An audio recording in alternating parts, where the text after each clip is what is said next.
নমস্কার বন্ধুরা, কেমন আছেন সবাই? আমার রান্নাঘরে আপনাদের স্বাগত। আমি আজকে করে দেখাবো আলুর পরোটা। এক দর্শক বন্ধু আমাকে অনুরোধ করেছিলেন, আমি তাই আজ আলুর পরোটা করে দেখাবো। দেখুন, আলুটাকে সেদ্ধ করে নিয়েছি। এর মধ্যে আমি দিয়ে দিচ্ছি পেঁয়াজ। পেঁয়াজটা অনেকে কাঁচাও দিতে পারেন, অনেকে দিয়েও থাকেন, আর আমি একটু ভেজে নিয়েছি তেলে। এটা আমি এর মধ্যে দিয়ে দিচ্ছি। তারপরে দিয়ে দিচ্ছি ভাজা মশলা। এর মধ্যে আমি দিয়েছি মৌরি, জিরে, গোটা জিরে, গোটা ধনে আর শুকনো লঙ্কা। এটাকে আমি শুকনো কড়াইতে ভেজে রেখেছি, সেটা আমি আলুর মধ্যে দিয়ে দিচ্ছি। এবার দিয়ে দিচ্ছি আদা বাটা। আদাটাকে আমি বেটে রেখেছিলাম, আদা বাটা দিয়ে দিলাম। এবার দিচ্ছি গোলমরিচ, গোলমরিচের গুঁড়ো।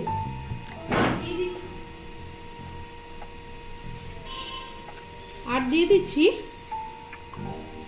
মৌরি। এটা দিয়ে আমি আলুটাকে ভালো করে মেখে নেব।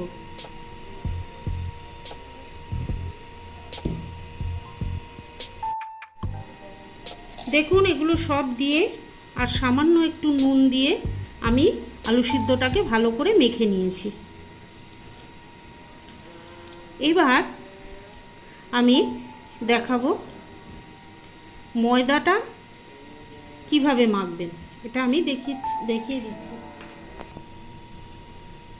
দেখুন, আমি ময়দা নিয়ে নিচ্ছি। আমি ছোট বাটির 2 বাটি ময়দা নিয়ে নিলাম। আর নিয়ে নিচ্ছি আটা। আটা নিলাম 1 বাটি।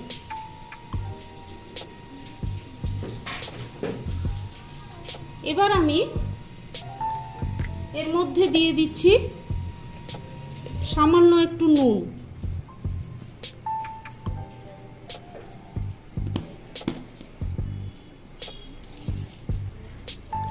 একটু চিনি,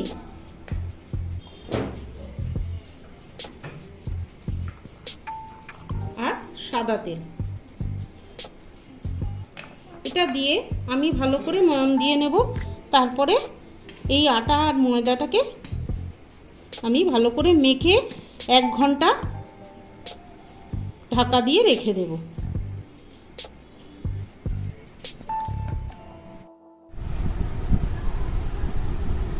দেখুন, আমি 1 ঘন্টা ময়দাটাকে মেখে রেখে দিয়েছিলাম।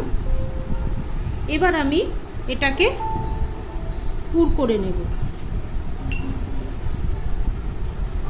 পুরটাকে এইভাবে দেব, ভালো করে লেচিটাকে গোল করে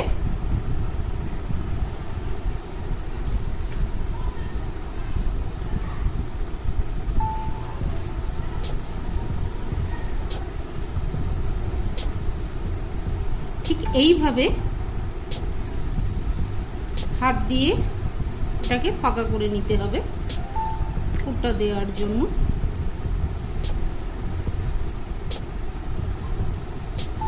মধ্যের জায়গাটা এরকম খালি থাকবে। তারপরে আমি এর মধ্যে পুরটা দিয়ে দেব। অবশ্যই ময়ান দেওয়ার পরে জল দিয়ে যেরকম ময়দা মাখে, ময়দা আটা যেভাবে মাখে সেভাবে মেখে 1 ঘন্টা অল্প তেল দিয়ে ওটাকে ঢাকা দিয়ে রেখে দেবেন। তাতে পরোটাটা ভালো হয়। দেখুন, এইভাবে করবেন। আবারও দেখাই, এইভাবে এটা গোল করে নেবেন। হাতের 2 চেটুর সাহায্যে এটা গোল করে নিলেন। এইবার এটাকে আঙুল দিয়ে এই জায়গাটা খালি করে নিলেন, নিয়ে এর মধ্যে পুরটা দিতে হবে।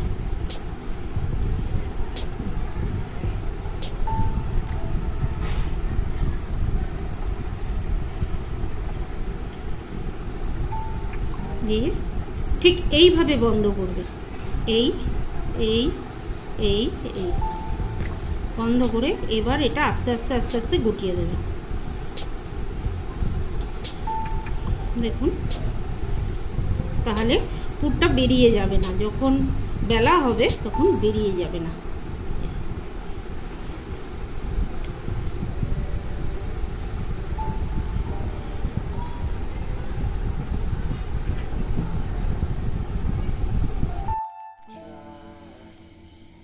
দেখুন বন্ধুরা, আমি এগুলোকে লেচি বানিয়ে রেখেছি।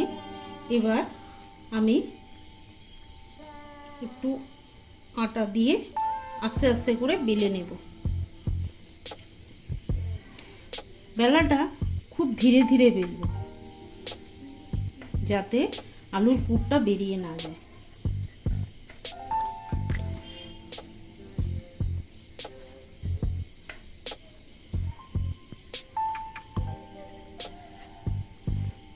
খুব ধীরে ধীরে বেলে নিতে হবে।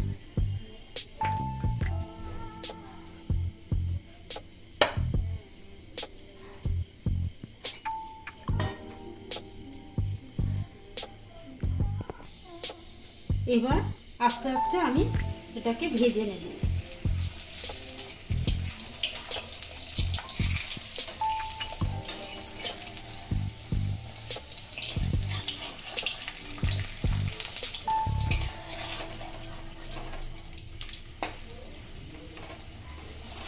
এবার এটাকে আমি আস্তে আস্তে ভেজে নিচ্ছি।